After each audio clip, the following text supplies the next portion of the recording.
Então, vamos lá. Ó.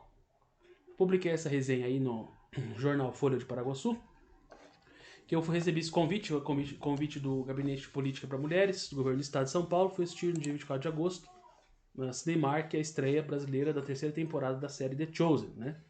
Escolhidos em português.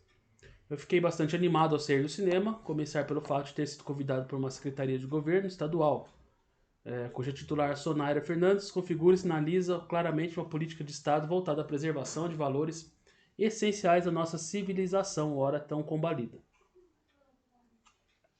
E aí entra o ponto principal que eu quero trazer para vocês. Pode parecer absurdo, mas muitos jovens hoje não sabem que valores como respeito ao próximo, solidariedade, compaixão, inclusão social de pobres, enfermos, sofredores e transviados, tudo isso não existia antes de Cristo.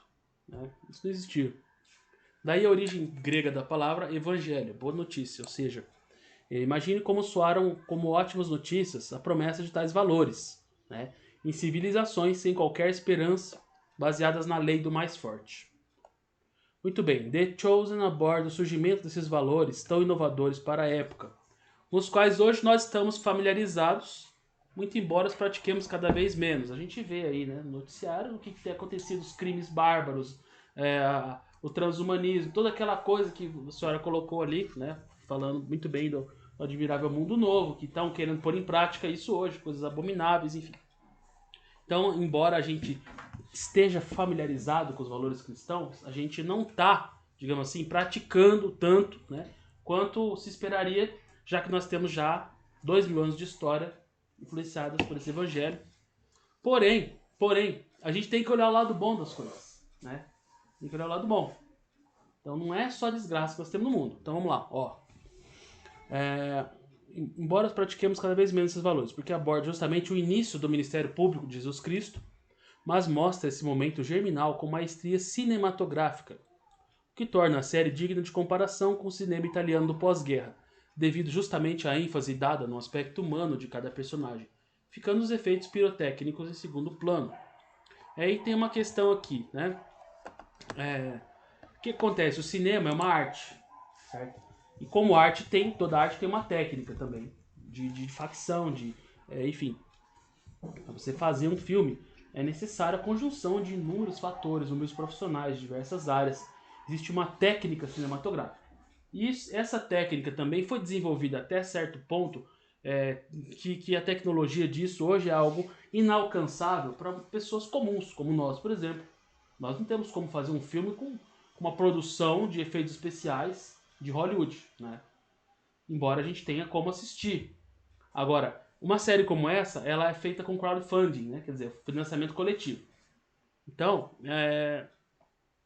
inegavelmente, eles têm muito menos recursos do que teria uma produção cinematográfica hollywoodiana, certo? E o que eles fizeram com isso?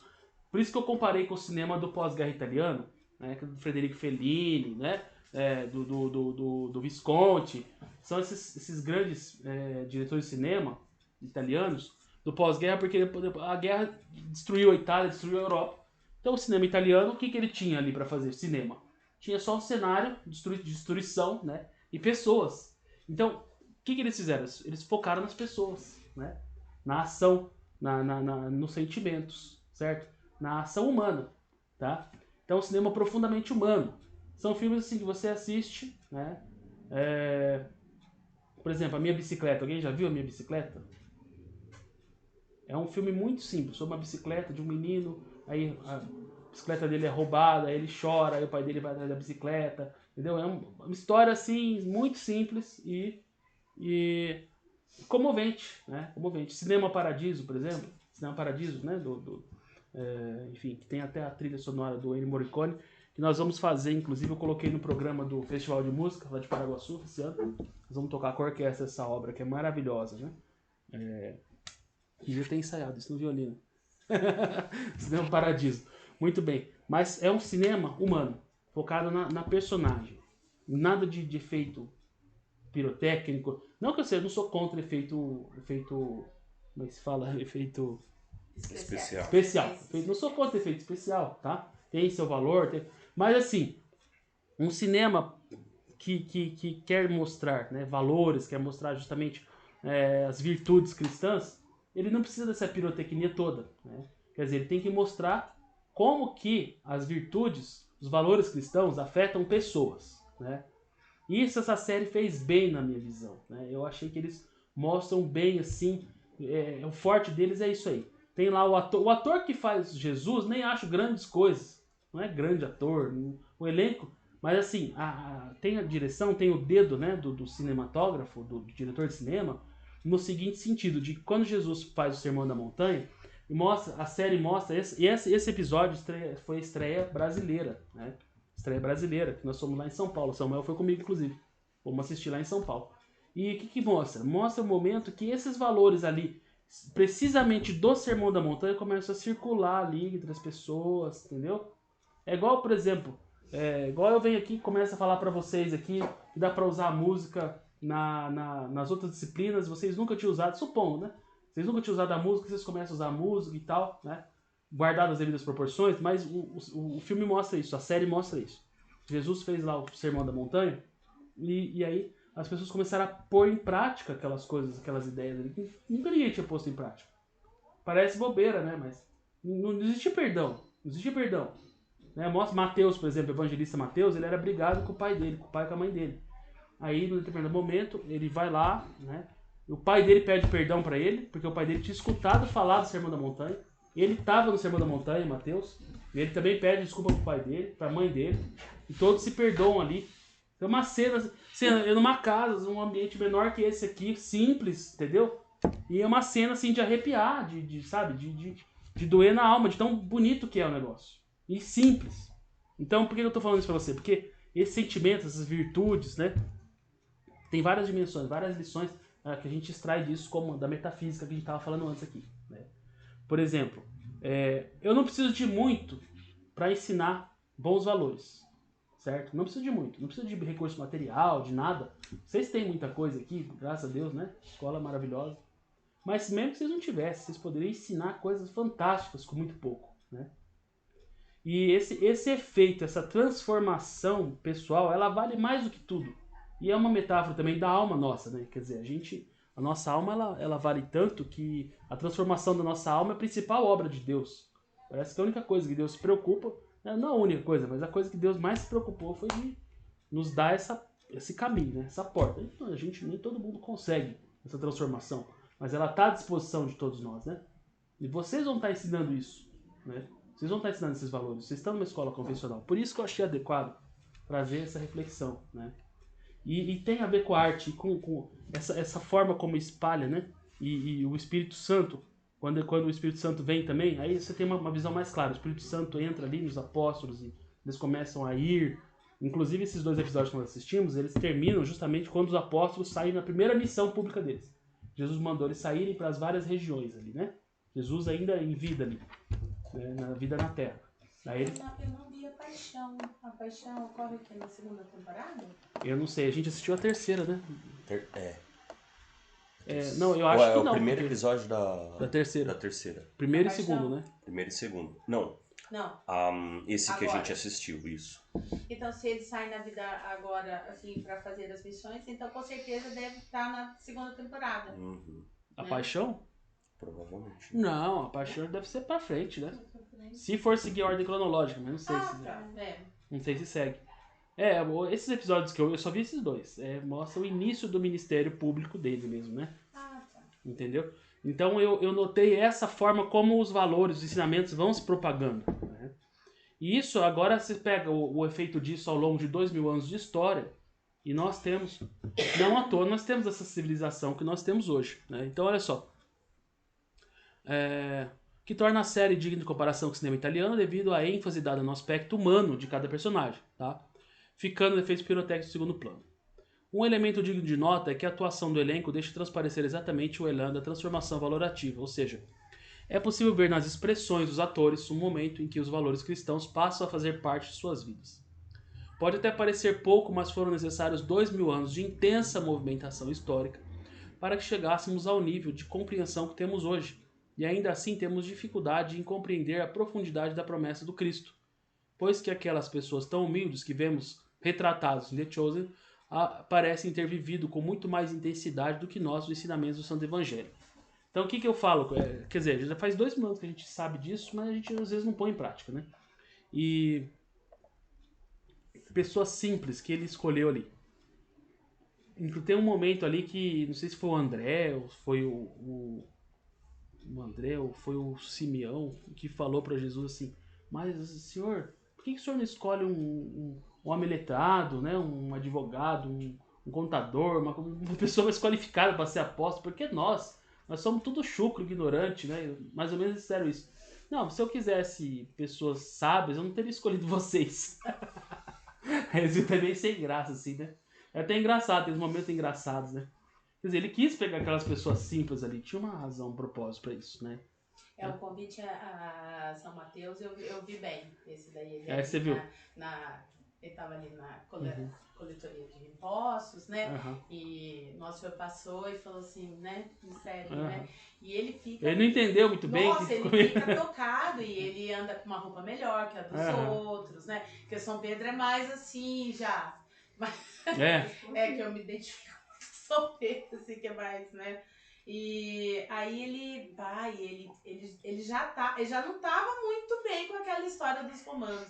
Ele já não estava bem. Aí quando o Nosso Senhor passa na frente e convida, ele larga mesmo tudo e ninguém entende nada e ele sai, né? Ele sai e segue. E os outros não recebem bem, né? Porque falam, não, ele era cobrador de impostos e tal. Então, tem várias lições ali, né? Essa harmonização, né? Social, digamos assim, que aqueles tipos que a gente não gosta mesmo, né? E tipos que a gente não gosta. Que nem eu, por exemplo, não vou falar os tipos que eu não gosto aqui. Aquele pessoal mais desse lado aqui, sabe? Esse lado aqui. Eu tenho um pouco de dificuldade, mas às vezes a gente tem que conviver, né? Tem que conviver e tal. E às vezes tem que fazer até alguma coisa junto. Então a gente tem que fazer esse exercício, né? Conviver com o diferente. Parece... Como isso tudo foi muito... Todo esse discurso, todos esses valores, isso tudo foi muito desgastado por maus usos. Mas a gente não pode deixar o mau uso nos privar de usar isso, né? Porque isso são valores... Eu posso até estar chovendo no molhado para você, mas eu quis trazer isso, por quê? Porque é uma forma de... E a arte, a música, enfim, a beleza, ela se espalha dessa forma também. Entendeu? E eu acho que vocês como professores, vocês têm que fazer espalhar essa pólvora, esse amor pela arte, pela beleza, pela música, né? Colocando esses bons conteúdos que vocês já fazem, né? Muita coisa. Mas assim, a gente tem esses critérios que nós estamos trabalhando aqui, né? Para vocês poderem selecionar essas obras, estarem trabalhando de uma maneira de forma a extrair o máximo, né, de resultado, né? Então vamos lá, só para encerrar aqui essa crítica, tá acabando já. Se há quem produza filmes e séries como esta, está no ar uma segunda razão para que eu ou qualquer pessoa fiquemos animados. O Brasil não está perdido. O mundo não está perdido. A promessa de Cristo é mais viva do que nunca. Cuidado. Olá, tudo bem? A promessa está mais viva do que nunca, de que ele e a sua igreja estarão presentes e ao nosso lado até o final dos tempos. E mais uma prova disso é que poucos dias após a premiere no Cinemark, o SBT anunciou a aquisição da série e sua transmissão em horário nobre da emissora. O mundo não está perdido, o Brasil não está perdido. Em Cristo tomemos posse da nossa vitória. Então, o SBT, inclusive, a gente notou lá, o SBT estava lá, né? E falou, nossa, o SBT aqui, tudo, nós cruzamos com o pessoal do SBT lá. E eles não deram ponto sem nó, eles já pegaram, né? O produtor da série estava lá, a gente conheceu ele lá, tudo, né? E você fez foto dele aí? Fiz. Não vai mais por aqui? Hã? Agora não vai mais passar por aqui, porque eu tava assistindo. Eu baixei a Não, série vai aqui. sim, vai também. Vai, mas o SBT vai transmitir também, né? Entendeu? Então, como isso vai estar em voga, então eu escrevi essa crítica aí, mandei para algumas pessoas, né? E trouxe para vocês aqui, porque logo vocês vão ter esse instrumento também, para poder trabalhar aí, né, com os alunos. Quando fala uma parte do evangelho, né? É. Tem essa cena para mostrar aí. E assim, quando vê, eu acho que é até mais fácil das crianças conseguirem compreender. Exatamente. Exatamente. Tem alguns aspectos abstratos que eu acho... Ele conseguiu mostrar, assim, encarnar certos aspectos que são muito abstratos, né? Os valores, por exemplo, né? Você vê ali, tem uma hora mesmo que foi... Quem que foi pedir perdão para Maria Madalena? Mateus? Foi o Mateus? Não, não foi o Mateus. Foi um outro apóstolo. Foi o Zebedeu, eu acho. Enfim, um apóstolo foi lá, né? E pediu perdão para ela, porque tinha xingado ela, não sei o que lá. E aí ela olha assim, ela estranha, ela fica tocada, né? E fala assim, nossa, nunca ninguém tinha falado isso pra mim, nunca ninguém tinha me pedido perdão. Né? Parece uma bobagem, porque hoje tudo a gente pede perdão, né? Mas naquela época não existia isso. Não existia. Ele quer saber um filme que nem é bom assistir muito, assim, as pessoas me indicar muito esse filme. Mas você quer saber o que era o mundo antes de Cristo? Assista aquele filme Calígula. Não é melhor nem assistir, mano, porque pesadíssimo, pesadíssimo. Só que eu acho que é um filme assim, cru, sabe? Fidedigno. Eu acho não, eu tenho certeza. O mundo era daquele jeito ali, entendeu? Era daquele jeito. Ele chegava, o imperador romano chegou no casamento lá de um soldado e matou o soldado ali na hora do casamento, entendeu? E saiu com a mulher dele embora e acabou. E ninguém faz nada. Não existia direito, justiça, nada. Vontade do imperador, o imperador era Deus. Entendeu? Então, e coisas muito piores ainda. Coisas que nem vale a pena. Mas assim, pra vocês verem a diferença, né? Diferença de nosso trouxe, né? Isso. O mundo era treva. Então, Isaías, como fala, né? The people that walked in darkness. Tem até a obra do Handel. The people that walked in darkness. Já cantou isso. Have seen a great light. Have seen a great light. É uma obra do Handel, né? Que fala sobre o Evangelho e coloca os textos de Isaías, né? Em inglês, por isso que eu cantei em inglês. Mas o povo que andava na escuridão viu uma grande luz. Isso é literal. Quer dizer, a Bíblia é literal, né? É literal. O negócio era muito brabo, era muito pesado, né? Então, assim, essa série mostra bem isso. Eu acho que dá pra gente usar como instrumento pedagógico, né? Porque ela é aberta também, tem na internet, entendeu? Indicar pro pessoal, pros alunos assistirem. E eu acho que dá pra aprender alguma coisa também de música. Certo? De música. Por quê? Porque o violino tá pronto aí? Agora chegou a sua hora. Que eu vou dar umas indicações. O professor Guilherme é professor de História e Geografia. Ô, professor, tudo bem? Bem-vindo. Sociologia, né? Tá certo? Isso.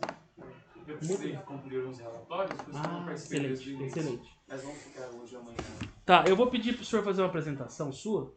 Deixa eu só fazer uma dinâmica com ele aqui, que desde as 8 horas da manhã que ele tá preparando esse violino. Se eu passar alguma coisa na frente de novo, acho que ele vai desanimar. Mas vamos lá. Não desanima nunca. Fique em pé aí. Toca uma escala de sol aí. Uma escala de sol maior. Vamos lá.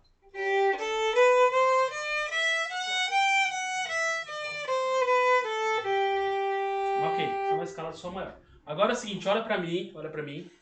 E você vai tocar essa escala de acordo com a minha indicação. Com a articulação que eu indicar com o meu gesto. Tá? Nós não combinamos nada antes não, tá bom? Então vai, ó, presta atenção.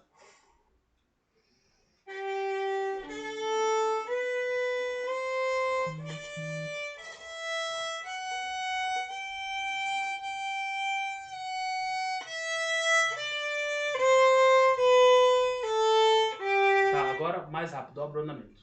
Ó.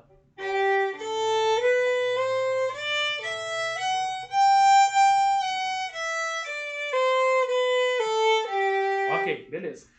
Mesma escala agora no andamento anterior. Olha o gesto.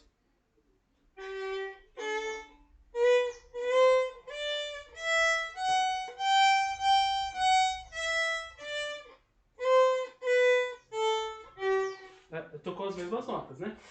Agora, ó, de novo, presta atenção, ó.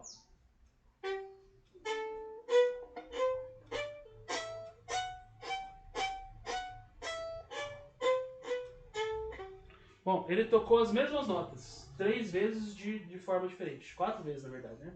O que mudou? As notas são as mesmas. Você sabe dizer o que mudou?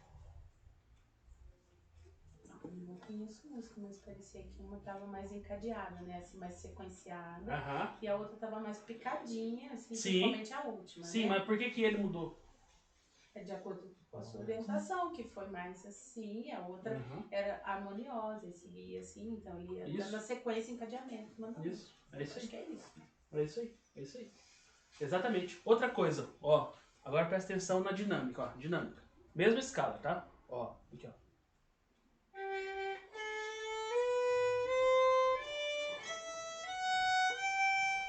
Ok? Agora de novo, presta atenção, ó.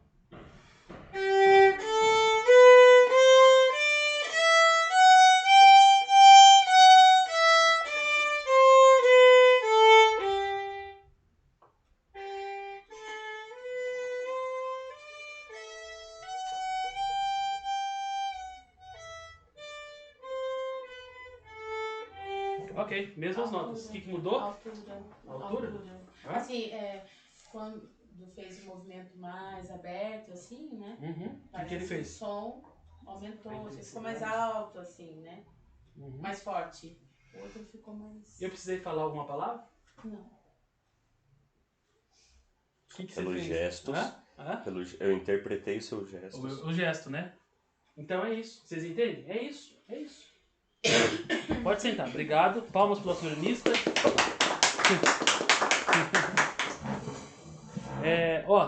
Música e cérebro. Como usar a música para destravar a inteligência? É exatamente assim. Você vai usar o estímulo musical, né? O estímulo musical para quê? Para provocar reações, certo? Provocar reações. Então, o que o Samuel fez ali? Eu fiz, tecnicamente falando, eu fiz 3 tipos de gesto. Eu fiz um gesto legato, tá? Que é aquele mais amplo que você falou, tá? E ele respondeu. Fiz depois um staccato, que ele destacou uma nota da outra. Depois eu fiz um que eu chamo de crematum, que é mais curtinho, assim, curtinho. Crematum por quê? Porque é como se você colocasse a mão no fogo, assim. E aí você queima, crematum, né? Queima a mão. Rapidinho. Então, eu não falei nada, eu não combinei nada com ele também. Né? Nem dá tempo, né? Nossa vida é tão corrida. Ele só chegou pra mim, leva o violino. Leva o violino, vou fazer alguma coisa lá. Aí, então, ele respondeu, né? Claro que ele já tem uma prática de música e tudo, então ele já consegue interpretar, né? Mas, um maestro, seja um regente coral, orquestral, ele está sempre dando esses estímulos para os alunos, certo? Para os músicos, para os instrumentistas, e esses instrumentistas, eles retornam a música, certo? A harmonia. Então tá aí a harmonia, tá? Quer dizer, vocês são maestros também. Vocês são maestros da sala de aula. Então vocês vão inserir ali uma ideia, vão inserir um material, vão inserir um elemento, e vocês vão colher algo de volta. Entendeu? Então vocês têm que chegar, né? Vocês têm não, mas vocês têm livre-arbítrio, mas vocês podem chegar e incendiar a sala, né? No bom sentido, entendeu? Aquele maestro lá é maluco, falou pra botar fogo na sala aqui. Mas é o fogo bom, o fogo do Espírito Santo, o fogo da luz, da verdade, da ciência, né? Da harmonia, da música. Então, eu coloquei aquele texto, a crítica ao filme, porque o filme ele é uma arte, o cinema é uma arte, né? A atuação dramática, o teatro e o cinema em si, que pega e eterniza aquela atuação do determinado ator. E ali ele mostrou, né, essa circulação dos valores ali, tá? Essa transformação das pessoas através dos valores. Vocês viram aqui, através da música, a gente pode transformar a matéria sonora, né? Só que qual é o pulo do gato? Com essa matéria sonora, a gente consegue construir música maravilhosa. Consegue criar beleza, né? Estão entendendo? Quer dizer, você tem que dominar a massa, a matéria, a física, isso aqui é física, o que você chama é física. E você alcança algo metafísico, certo? Metafísico. E como que nós vamos fazer isso com a música? Eu vou dar algumas informações para vocês de neurociência, para vocês verem como você pode trabalhar a música para o desenvolvimento do cérebro, tá? Mas antes eu queria que o nosso amigo ali se apresentasse, falasse um pouco. Eu pedi para todos se apresentarem, professor, falando assim o nome, a matéria que dá, já sei a matéria, mas quais séries trabalha e como vocês estão trabalhando isso no contexto do currículo da escola, né? Qual que é a forma como vocês pensam essa inserção no currículo, porque eu estou trazendo aqui hoje uma proposta de inserção, né, desses conhecimentos musicais no currículo de vocês, né, na prática de vocês, de uma maneira transversal para ter um elemento de ligação entre as várias disciplinas, certo? Então, gostaria que o senhor falasse rapidamente aí como o senhor trabalha isso, sua disciplina, nesse contexto em relação às outras. Eu sou o Guilherme, sou professor de História, Geografia e Sociologia. Eu comecei aqui lecionando com os anos iniciais, do 2º até o 6º ano, e a partir do ano passado eu também comecei a lecionar para o Fundamental 2 e Médio. Da minha disciplina de História, a música, embora eu não domine as técnicas, mas eu sempre utilizo de acordo com o período histórico. Então, estou estudando Idade Antiga, eu procuro referências da música na Antiguidade para que os estudantes possam experimentar essa transdisciplinaridade, né, do conteúdo com a música, com a arte, por exemplo, na pintura de um vaso. Então, há um certo princípio desse trabalho, mas ainda muito incipiente nesse sentido. Isso vai para a Idade Média, para a Idade Moderna, Idade Contemporânea. A Idade Contemporânea de dar uma queda, né? Por conta da qualidade da música contemporânea. Sempre as crianças apresentam, o senhor vai mostrar pra gente um funk, alguma coisa? Não, pelo amor de Deus. Talvez como se ela não escute isso, né?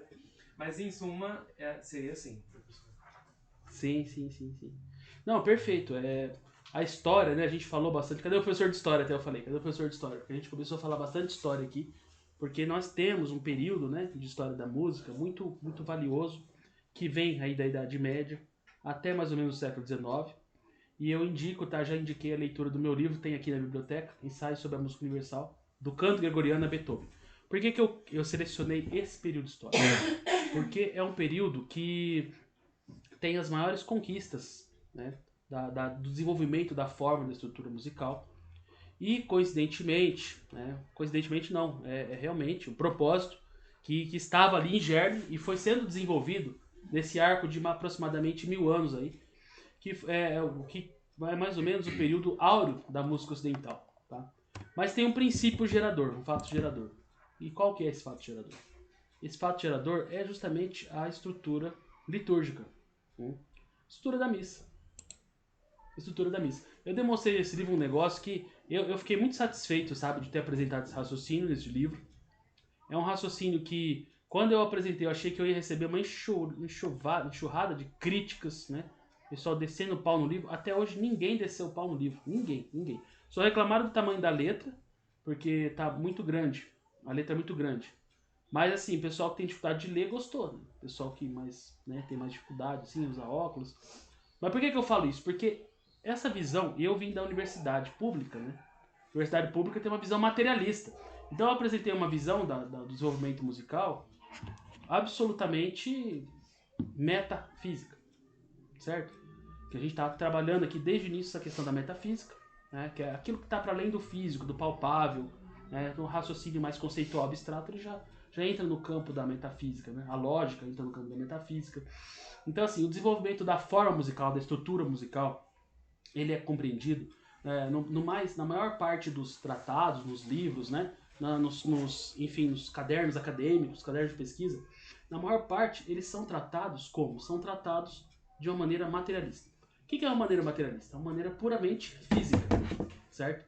Então, a forma musical ela surgiu porque ela tem essas partes aqui, ela tem a parte A, tem a parte B. E isso ocorre porque, na época, né, tinha classe social A, classe social B. Começa com umas coisas assim, sabe? Não, peraí, eu parei e analisei. O princípio formal não vem disso, não pode vir disso, né? Tem uma inspiração, tem algo externo aí. Por que eu tive essa sensação? Ao ouvir repertório sacro, música sacra. Eu vi assim, não, isso não é possível, isso não é humano, isso não vem do homem, não é possível isso. Né? Tem uma inspiração aí, né? Tem uma inspiração. E aí eu comecei a pensar e aplicar esse raciocínio, né? E até esse meu livro, ele é até um resumo desse meu pensamento. É muito resumido, muito resumido. Porque eu tenho... Nossa, daria pra escrever uns 10 livros sobre isso, sabe? É muito sério. Porque a forma musical, ela vem da inspiração mesmo. Inspiração divina. Né? Talvez vocês sejam um pouco... Como vocês não são músicos profissionais, assim, né? Talvez não soe tão estranho eu falar isso pra vocês. É porque o músico profissional... Tem dois tipos. Tem um que acha que tudo é o dom, né? Deus deu, pronto. E o outro acha que tudo é matéria. Então não tem o meio termo. Na verdade é o meio termo. Deus deu uma parte e outra parte você tem que desenvolver materialmente mesmo, através do estudo, da prática, né? Mas assim, eu notei que o princípio de organização da música sacra, ele tinha uma coisa superior, transcendente, né? E aí eu fui pensando, fui aplicando o raciocínio e vi que tudo começa na missa. Tudo começou na missa. Uma palestra que eu dei em Curitiba no ano de 2015, tá? No ano de 2015. Eu vou desenvolver um pouco esse assunto. Eu ia falar pra você colocar Isso aí, ó. Esse é o livro, tá? Então assim, uma palestra que eu dei, até acho que a base desse livro foi essa palestra em 2015, lá em Curitiba. Numa igreja ortodoxa grega lá em Curitiba. Me chamaram para fazer uma palestra lá sobre música e filosofia. E aí eu apresentei essa visão. Eu peguei um canto gregoriano, até uma Ave Maria. E eu mostrei essa Ave Maria, como que ela influenciou desde a Idade Média até o desenvolvimento das formas musicais mais complexas lá no século XIX. Né? Então eu vi que existe um princípio, um fio condutor. Na história não tem ideias que duram centenas de anos, milhares de anos, certo? E que acabam influenciando, até comecei a falar dos valores cristãos, que são valores que estão há 2000 anos. Quais são os valores que estão há 2000 anos, além dos valores cristãos? Vamos ver. Não são muitos, né? Tem o quê? Tem a razão de Sócrates, tem a dialética de Platão, não é? Mas quais são os valores que fazem parte da nossa sociedade há 2000 anos? Não são muitos. Por quê? Porque as ideias humanas são frágeis. E elas não subsistem ao tempo. As nossas ideias não subsistem ao tempo. Elas precisam de um elemento externo a nós para subsistir ao tempo.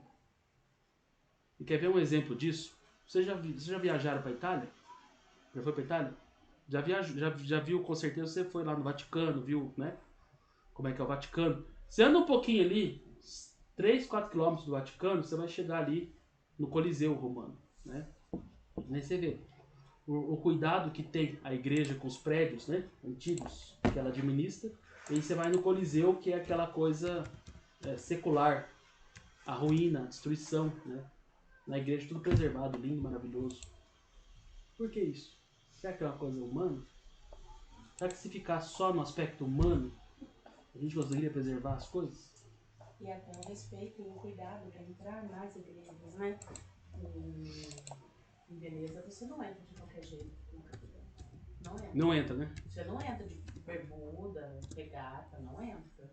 Você tem que ter uma roupa adequada para entrar. Então, esse respeito mesmo, né? Mesmo que você não seja católico, você está entrando ali só para... Não, eu nem estou entrando nesse mérito ainda. Mesmo que você não seja... Ponto de vista da preservação do patrimônio histórico, né? O patrimônio material mesmo, prédio, falando de coisa física. Por que as coisas subsistem ao tempo? Isso sempre foi uma preocupação teórica minha, né? Então eu vi que tem músicas também que não duram. Tem músicas que não duram. Qual que é a moda de hoje? Você sabe qual que é a moda de hoje? Acho que é funk. Funk. O funk não vai durar. Não vai durar. Assim como, né, o El Chan. O que é o Chan hoje? Ninguém sabe o que é o Chan. Assim, quando eu era criança, a moda era o Chan. A lambada passou. A lambada passou. Né? Daqui a pouco vem uma outra batidão aí, o funk fica, né? Mas seria, professor, então, porque esses ritmos, eles acontecem, eles surgem para satisfazer uma necessidade do homem. E também. Por isso que ele, como o homem tem muitas necessidades e elas vão mudando de acordo com os tempos, aí vai se diluindo. Também vai se esvaindo, né? Agora o que acontece? Por que então que tem obras musicais, obras arquitetônicas, obras pictóricas, literárias, que subsistem ao tempo? É isso que a gente tem que saber, nós temos que saber responder. São verdades perenes, né? Você vai ler ali e você vai... não importa que quando você lê ali, você consegue perceber que isso não é só naquele momento que foi escrito lá, 100, 200, 300, né? A beleza, por exemplo, a beleza daquelas obras, ela hoje encanta ainda. Uhum. Né? A beleza da obra literária, a beleza da música daquela época encanta. Uhum. Exatamente. Por que ela encanta? Porque ela tem princípios constitutivos internos, né? Que tem essa conexão com o transcendental, né? E aí eu disse isso, no meu livro eu falo que é a inspiração do Espírito Santo. O Espírito Santo inspirou lá a humanidade a fazer as obras daquela forma, tá? Mesmo em obras seculares você observa essa transcendência. Mesmo em obras seculares, porque acontece, ele precisa disso, né? Ele precisa do secular da matéria. Aí ele esculpe isso e fica perene. Foi o cara secular que fez, porém, como tem essa inspiração, ela perdura, né? Sim. Ela perdura no tempo, ela subsiste ao tempo. Até porque, em última análise, de fato, tudo é inspiração de Deus. Né? Não só Não, na igreja. nem tudo. Tem coisa que não. Mas tudo dentro que é dessa antigo beleza. que também fica lindo, Dentro né? da beleza, sim. Não é tudo que é antigo que você fala assim, lindo. Não é tudo que é antigo. E também não é porque agora mais novo que você também fala, não presta, né? Você vê um livro de Tolkien, por exemplo, é bonito, e Tolkien não é. Põe essa imagem aqui. Dostoiévski, não é lá atrás, né? Ai. Mas eu acho que é o negócio da inspiração. Quando o Espírito Santo te inspira, e aí você traz algo que é metafísico para o físico. Exatamente. Você traz o metafísico para o físico, e aí isso transcende, e aí passa, e você não entende como que aquela pessoa foi capaz. Vocês estão chegando onde eu queria. O que acontece? Ó, olha só. Ela falou, metafísico você traz pro físico. Aí o que acontece? O metafísico, ele é durável? Ele é, digamos assim, tem duração definida? O metafísico? Ele é como se fosse um lampejo, assim, que você consegue ver. Não, o lampejo é nosso, né? Mas o metafísico, ele não tá lá? Ele lá. Ele tá lá, não tá? Tá lá. Ele já tá lá na eternidade. Sim. Quando você consegue trazer um negócio da eternidade pra cá, aí aquilo também acaba tendo uma durabilidade, né? Então isso é uma regra que eu observei, que vocês podem usar isso aí para trabalhar as grandes obras, né? Seja grandes obras de arte, as grandes obras do pensamento. O que é a alta cultura? Você já deve ter ouvido falar, alta cultura. Né? As grandes obras do pensamento que elas perduram. E eu fui fazer uma palestra uma vez num fórum de educação e alta cultura, e aí eu fui investigar por que certas obras duram e outras não. Né? Aí eu cheguei nessa conclusão também. Elas têm um elemento em comum, essas grandes obras, elas têm um elemento em comum. O meu grande professor, meu grande mestre Olavo Carvalho, ele dizia que essas grandes obras, elas são aquelas que resolvem grandes problemas da humanidade, né? Só que assim, eu acho que ele focou muito nas ciências humanas. As ciências humanas, ou biológicas, enfim, resolvem problemas. Agora na arte, a arte não resolve um problema imediato nosso, ela resolve um problema da própria beleza, né? Mas como é que faz pra você fazer uma coisa mais bonita que isso aqui, né? Eu tô falando assim porque, ó, chegou o Beethoven. Beethoven queria compor uma obra mais bonita do que de quem veio antes dele, né? Então esse era o problema que ele tinha que resolver. E ele resolveu com a Nona Sinfonia e com a Missa Solemnis, Opus 125, que você escuta aqui e fala, não é possível, foi um homem que escreveu isso, né? A Nona Sinfonia mesmo, vocês conhecem a Nona Sinfonia? Conhecem, né? Troca um trechinho da Nona Sinfonia pra nós aí, Samuel. No violino fica melhor que no piano. Ó, enquanto ele pega ali... Por que você guardou? Não é pra guardar. Eu só coloquei ele aqui, mas... Olha lá. Rapidinho. Mas é só uma curiosidade. O fato de reger só com a mão e com baqueta? Batuta. Tem diferença? Tem. Vou explicar qual que é a diferença. Mas antes, só pra vocês, só pra ilustrar.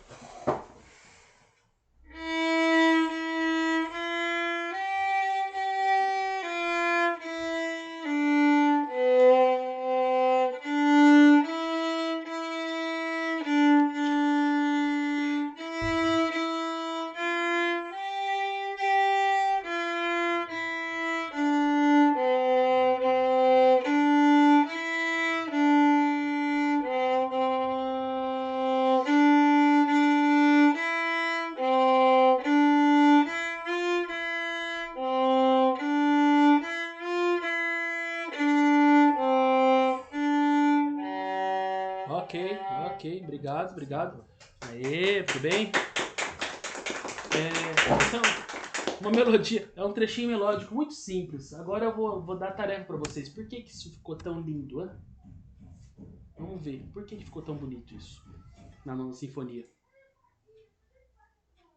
Pera aí, vamos coloca esse movimento com a orquestra, porque também eu tô exigindo muito de vocês. Vamos ouvir. Escutem com a orquestra, tenta conectar com tudo que eu falei até agora, e vocês vão me dizer por que ficou bonito. Essa coisa tão simples aqui. É simples ou não é simples? Sim. É simples. Não é tão simples quanto o funk, né? Mas. Quase tão. Olha lá, ó. Vamos ver, ó. Presta atenção. Abre a mente agora. Abre a mente. É o Sesc. Analisem todos os elementos. Tudo. É o Tudo que Sesc, vocês né? puderem. É, olha lá. Esse é o primeiro movimento. Vamos lá no último. Aí, por aí, deve estar por aí. Esse é o terceiro. Então não tá. Não tem o último? Não vai estar nesse aqui. É rapidinho. Coloca o quarto movimento. Então, enquanto ele sintoniza ali, eu vou dar mais uma dica para vocês. Esses grandes, Beethoven, eu coloquei lá. O canto gregoriano é Beethoven. Por quê? Beethoven, ele chegou ao ponto de represamento. Tudo. Ele represou tudo, entendeu? Ele juntou, sintetizou tudo. E ele pôs em prática tudo. Aí, ó.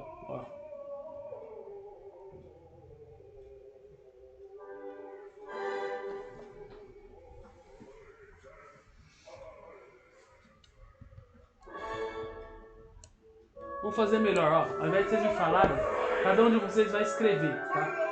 Vocês vão ficar ouvindo e vocês vão escrever pra mim por que a nona sinfonia de Beethoven é tão linda. Esse movimento aí. Pode ser? Vocês têm papel aí? Baseado em tudo que eu falei. Aí eu vou ler e a gente discute depois, tá bom? Na atividade depois vocês podem até fazer com os alunos. E aí dá tempo pra vocês irem ouvindo enquanto escrevem. Porque ela é tão linda ou porque ela é tão Porque ela é tão simples? linda, porque ela é maravilhosa.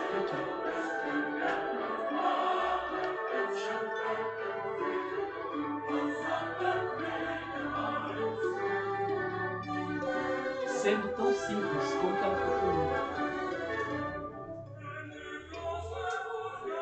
O que você acha? A letra dela tem introdução. Letra e introdução. Chile. Depois que acabar, depois a letra.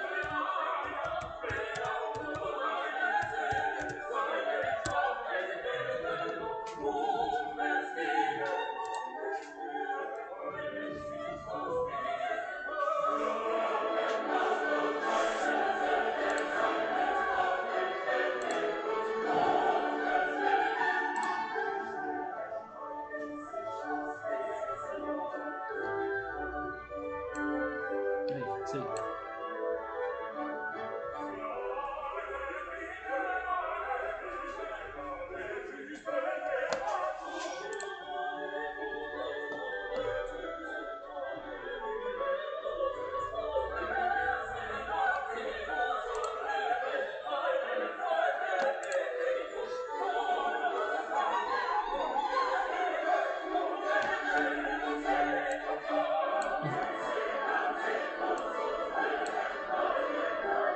Fátima, dá uma olhadinha. Vou responder a sua pergunta sobre a batuta. A hora que focar no maestro, você vai entender por que ele usa a batuta. Quer ver? Ó, dá só uma olhadinha. Tá vendo? Tem todas essas massas aí, ó, de instrumentos, cantores. Aí, ó. Tá vendo a batuta? É pra gente enxergar melhor ele, entendeu? E só a mão é mais difícil de enxergar lá atrás. É um prolongamento do braço, basicamente. Dá pra enrijecer a batuta? Tá.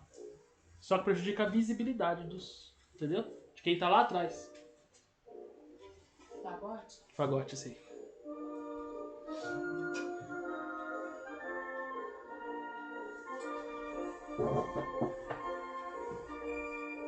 Uma marchinha, ridiculamente simples isso. Muito simples.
Olha quanta gente no coro.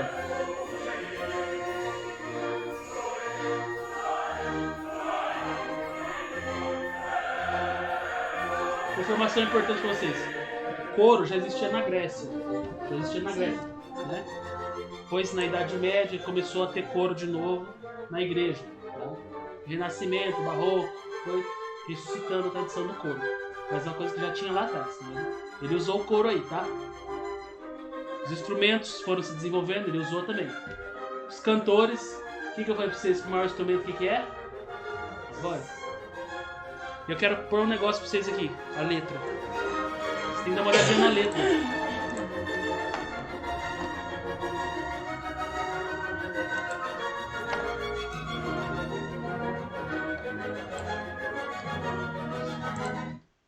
Opa, não, deixa eu tocar. Ele corta o som? Ele corta o som? Foi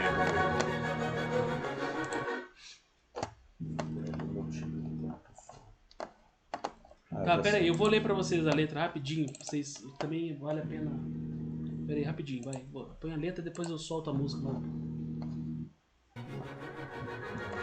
Se der pra deixar os dois, melhor ainda.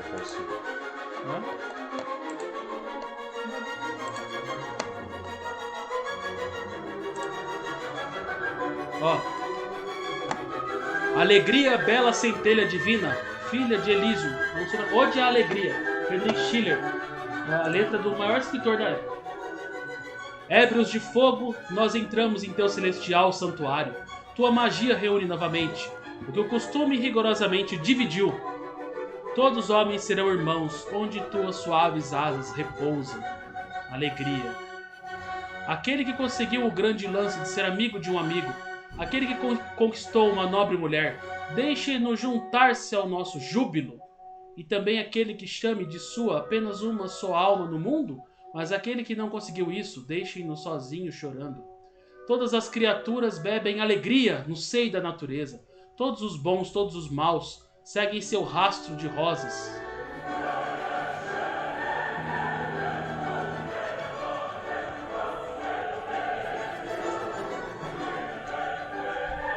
Agora eles estão cantando exatamente isso aqui, ó, refrão.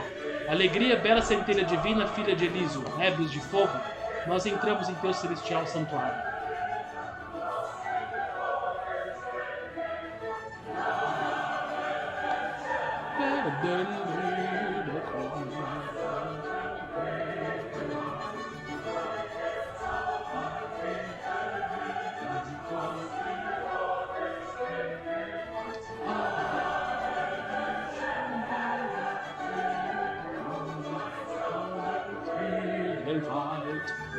Aqui, ó.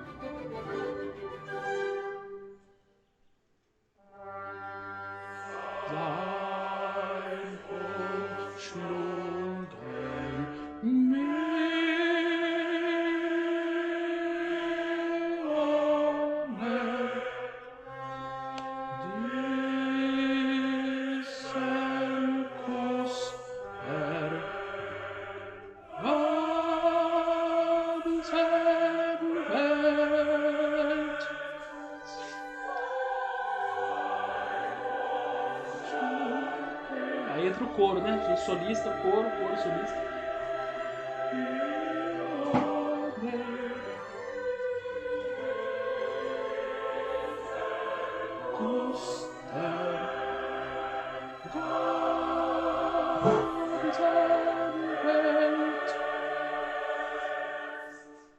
Pra trabalhar a língua estrangeira aí, ó.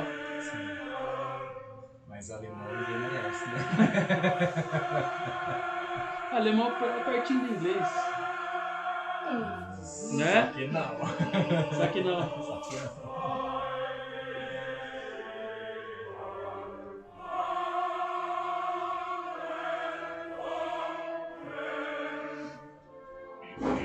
Olha aqui. Eles também têm raízes na negociação. Olha esse trecho. Brüder über Sternenzelt muss ein lieber Vater wohnen. Irmãos, acima das estrelas do céu deve existir um Pai bondoso, Pai celestial. É isso que eles estão cantando.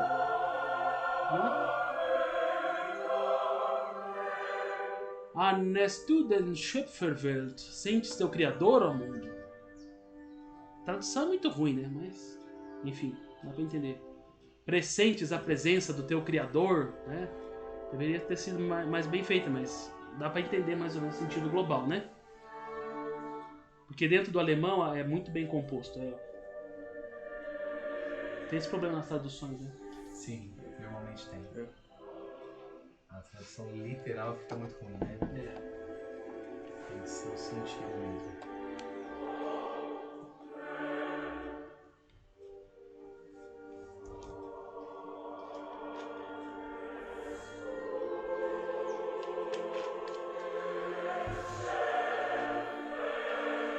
Olha lá. Sentes teu Criador.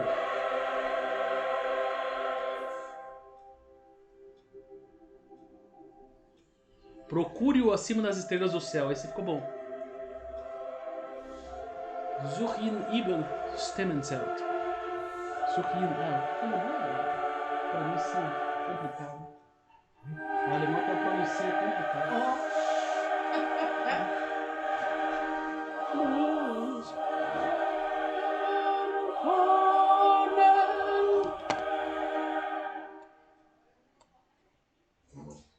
O R é muito complicado. Já escreveram? Precisa de mais. Vamos. Parece que tá chegando. Por exemplo, hospital Krankenwagen. É assim. Antes eu não consegui escrever. Yunan, né? Eu Você não fala consegui. Yunan. Então vai. Colocar em palavras por que isso é tão lindo. Começa. Por que, Lina? Porque, pra mim, assim, eleva a alma, me convoca a fazer uma coisa mais bela ainda. Que ali tá dando cada uma a sua excelência, a sua beleza. Então isso me leva pra cima, não me joga, né? Eu acho que tudo que me joga pra baixo me lembra o mal. E ali me abre a luz, me leva pra luz, me transcende, né? Assim. Não, mas eu quero que você escreva por quê? Porque é uma atividade que vocês podem fazer com os alunos. E aí quando eles perguntarem, mas o que eu vou escrever? Você já sabe. Você pega os elementos que eu expus pra vocês, da história, da música e tal, e você consegue chegar a uma conclusão, né? De por que certo repertório é belo e repertório não. Sabe por quê? Porque vocês têm que combater um grande inimigo hoje em dia, que é o relativismo. Sim. Entendeu? Sim. Então, quando o seu aluno vier com um relativismo em cima de vocês, vai falar, não, meu filho, é o seguinte, tem coisa bonita de verdade, coisa beleza, é objetivo. Não é esse negócio que é belo. Não, isso aqui é belo pra mim, não. Ah, mas eu gosto do funk, o funk é bonito igual Beethoven. Você Não. tem que saber explicar que não é assim, entendeu? Por isso o exercício.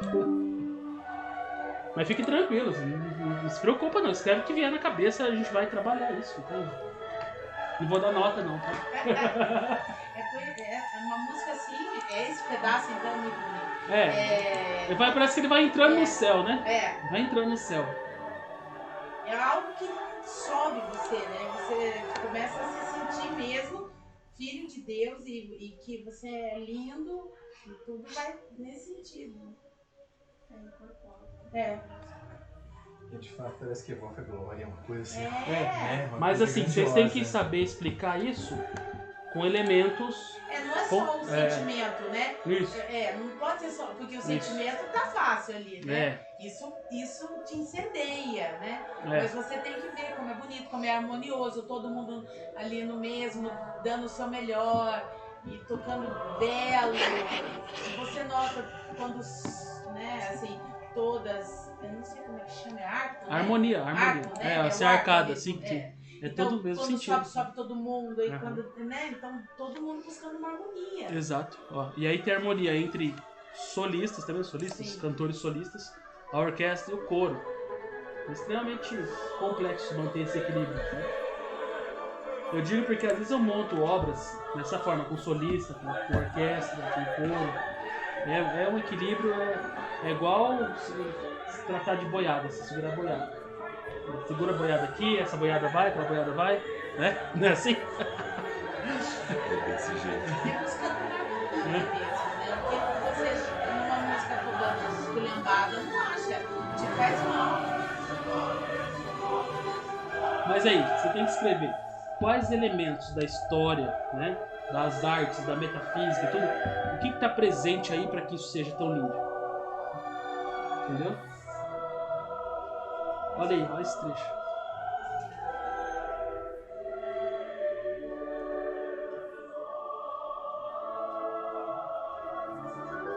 Ele alterna também dentro da música elementos, né? Uma coisa que eu percebo é que, assim, que é bem feito, perdura. Tem catedral lá que já tá centenas de anos e não foram concluídas ainda. E elas vão durar muito tempo. Sem dúvida vão durar milênios. Todo o pessoal que tá se preparando, tá ensaiando. Então, na hora que chega num certo ponto, aquilo lá fica tão completo que ela vai perdurar muito tempo. E aí a gente vê o contrário, né? Hoje aparece um sucesso de carnaval, ele dura um mês, 2 instantes só. É porque eles tocam muito, fica aquela coisa chiclete, né? Que eles falam no seu ouvido. Passou o tempo, passou, você não lembra. E muitos dos autores lá, eles falam que a inspiração da letra ou da melodia, eles sentaram ali numa manhã tomando café e escreveram. Enquanto que esse tipo isso aí não pode ter inspiração sido feito assim, não, isso aí demora. Isso aí, na verdade, foi feito em milênios. É aí já eu dou uma dica pra vocês. Se não fossem milênios de arte, de cultura, de tradição, não existiria isso. Então não é que ele inventou isso, ele tá ancorado numa tradição de 1000 anos. Entendeu? Já é uma tradição que começou em bases duradouras. E tem tudo pra seguir milênios ainda. Né? É quando você vê o Lusíadas, né? 1102 estrofes, todas no mesmo tamanho, todas com a mesma rima, todas feitas com rima rica, todas feitas com palavra bela. E aquilo ali não sai assim, né? Amanhã você tá aqui olhar a paisagem,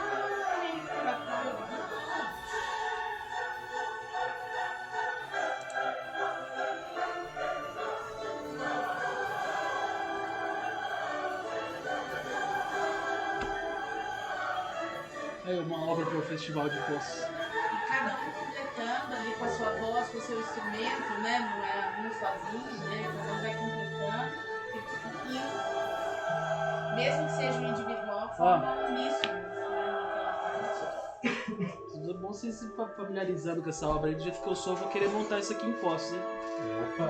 Vocês vão cantar. que aconteça esse ano. Vocês vão cantar, hein? Eu vou apreciar com todo o prazer. Você vai cantar, meu filho, você vai cantar. Em alemão, hein? Oh!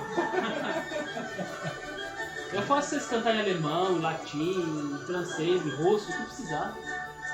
O dia que você vem pra Poços.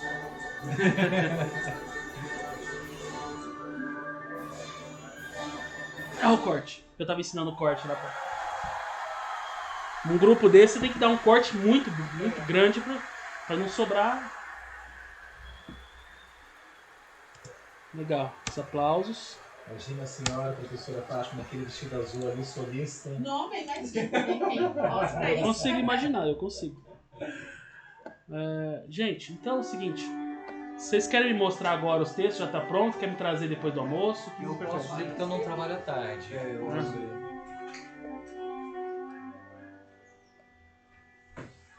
Quer me mostrar?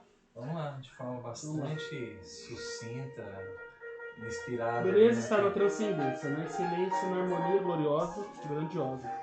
Está na complexidade, na perfeita execução, parte formal todo. Muito bom, é isso mesmo. Só que assim, depois você pode tentar desenvolver isso, se você quiser até me mandar por e-mail depois. Como que você pode desenvolver? Você pode colocar alguns elementos concretos. Por exemplo, através da utilização do coro, né?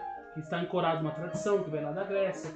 O desenvolvimento da forma musical, que vem desde o início da missa, passando pela forma sonata, que é o que o Beethoven usa nas sinfonias. Né? Apesar de eu não ter falado muito isso sobre formas hoje, mas se você pesquisar forma musical, você vai ver que o Beethoven é muito um dos grandes nomes da forma musical Beethoven. Né? Então, elementos concretos, né? Vamos dizer assim, técnicos da área musical, você pode trazer para ancorar esse raciocínio. Porque quando você for trabalhar isso com os alunos, é legal você inserindo conceitos, certo? Mas é isso aí, tá no caminho. Deixa eu ver o do professor. O que torna a nona sinfonia de Beethoven tão bela? Porque ela foi feita para agradar e louvar a Deus e receber a inspiração divina, aquilo de bom e perdura. Exatamente. Perdura, mesma coisa que eu falei para ele. Você pode desenvolver um pouco esse raciocínio, né? Escrever um artiguinho inserindo esses elementos. Só que também não precisa fazer isso agora, porque à tarde e amanhã eu vou dar mais elementos, entendeu? Se vocês quiserem, vocês podem redigir de novo, completar isso aqui e me mandar por e-mail também. Eu dou uma olhada e dou uma direção para vocês. Porque fica como uma atividade para vocês fazerem, tá? Então vocês estão no caminho correto. Eu preciso inserir um pouquinho mais dos termos musicais aí. É belo, pois apresenta ordem, disciplina, harmonia e ritmo. Ah, ele já entrou no ritmo. Importante, ó, o ritmo já é um elemento da música, propriamente. Né? Então já está entrando no concreto. Eu falei pra vocês, a gente tem que buscar o transcendente, mas às vezes a gente tem que sair do transcendente e buscar o concreto também. É uma via de mão dupla, lembra? Você busca o metafísico e traz pro concreto, pro físico, né? E vice-versa. Às vezes, se você tem um raciocínio também muito metafísico, você pode trazer o concreto para realçar. Né? É o método indutivo aristotélico. Né? O Aristóteles ele cria uma hipótese metafísica e ele procura dados na realidade para comprovar aquela hipótese. Né? Às vezes eu faço isso com eles, eu mostro o natural para chegar no sobrenatural. Eu mostro o natural. O milagre, por exemplo. E eles tentam levá-los a ver o sobrenatural. A ordem, a disciplina, por exemplo, o gesto do maestro da entrada, que tira, entra na ordem e na disciplina também. Sincronicidade, são elementos já musicais. Você já pescou, tá assim. A ordem chegando na capela, qual que é a ordem de entrada, saída, como é que a gente ajoelha, tudo isso, todos esses elementos. Esses elementos são importantes. São elementos que vocês podem trabalhar isso na obra musical, mas também na obra arquitetônica, na obra pictórica, né? Na própria demonstração matemática, no latim, tudo tem ordem, tudo tem disciplina, entendeu? Então é um elemento muito bem. Aí eu vou... Depois eu vou dar mais elementos, vocês podem desenvolver esse raciocínio com essa obra e com outras obras também, entendeu? Vocês podem fazer esse exercício para depois propor para os alunos. A beleza da nova sinfonia consiste em sua harmonia, simplicidade e leveza. Eleva a alma humana e a faz contemplar o belo. Coro, instrumentistas, maestro, solista, ritmo, cadência e vibração. É isso aí, ó. Depois você pode tentar ouvir a nova sinfonia, verificar como que ele desenvolve cada elemento desses. O ritmo, como que é, a cadência, como que é, né? A vibração, como que o maestro age, os solistas, os instrumentos, o coro. E você vai notar coisas maravilhosas. E assim, cada vez que você escutar, você vai notar mais coisas. Entendeu? Assim é o clássico. Se você ler o Lusíadas, dos Camões, 50 vezes vai ser diferente. Sim. E 50 vezes você vai notar coisas que você não tinha notado antes. Sim. Entendeu? Aquela missa de Notre Dame, que eu falei do meu livro lá no comecinho, escutem ela hoje, né? Pode escutar ela hoje. Escuta daqui uma semana, vai ser diferente. Daqui um ano vai ser diferente. Entendeu? As grandes obras, elas são assim, elas são polissêmicas, né? Quer dizer, multiplicidade de significados. Você sempre vai extrair novos significados. Seu. Ela é delicadeza e simplicidade pelos músicos ao tocar. Com isso, toca o nosso interior. Isso, beleza. Mesma coisa, toca o nosso interior. Mesma coisa que eu falei pra ele, você pode tentar desenvolver depois. Colocar alguns termos mais musicais também, entendeu? Falando, tem uso de vozes, tem uso do ritmo, como que é o uso do ritmo, como que é o canto, como que é a orquestra, né? Como que a orquestra dialoga com os cantores, tudo isso você vai extraindo significados. A postura também do corpo do coro, né? Exatamente. Olha lá, leva a alma, porque me inunda a alma de algo belo. Faz me sentir bem, parece que todos estão dando o melhor. Excelência, importante, excelência. Né? O maestro, a orquestra, ele geralmente é um modelo de excelência. Né? É um modelo de excelência. Porque justamente sem excelência você não faz isso. E outra coisa, a gente também não contagia os alunos. Como seria uma professora de literatura que não lê? Né?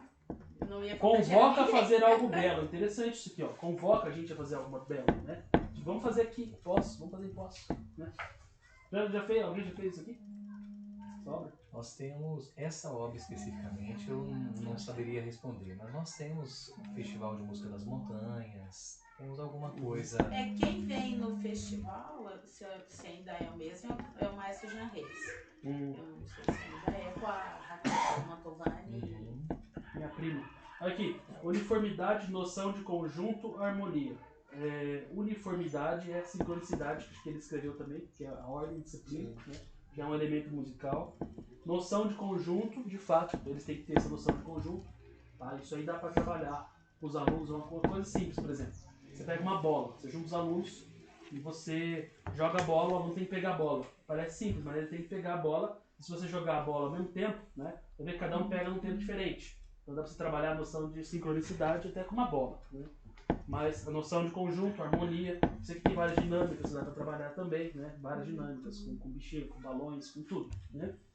Então você já vai partindo para esse elemento mais concreto. Aqui a gente está fazendo o exercício oposto àquele de sair do concreto e para o metafísico. A gente pega uma obra altamente metafísica e traz para o concreto.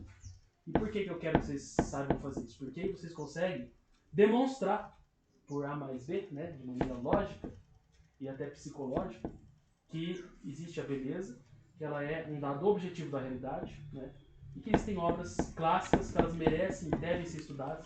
O aluno pode chegar e falar, professor, por que eu tenho que ler Machado de Assis? É chato, né? Eu vou ler, sei lá, o Paulo Coelho, que é mais legal. Por que Machado de Assis é melhor? E simplesmente porque a beleza não é relativa. A beleza é beleza mesmo. E aí, como é que você explica isso? Você tem que fazer todo esse arco, esse raciocínio que eu trouxe para vocês aqui. Né? São Pedro diz o seguinte: estais sempre prontos a dar as razões da sua fé.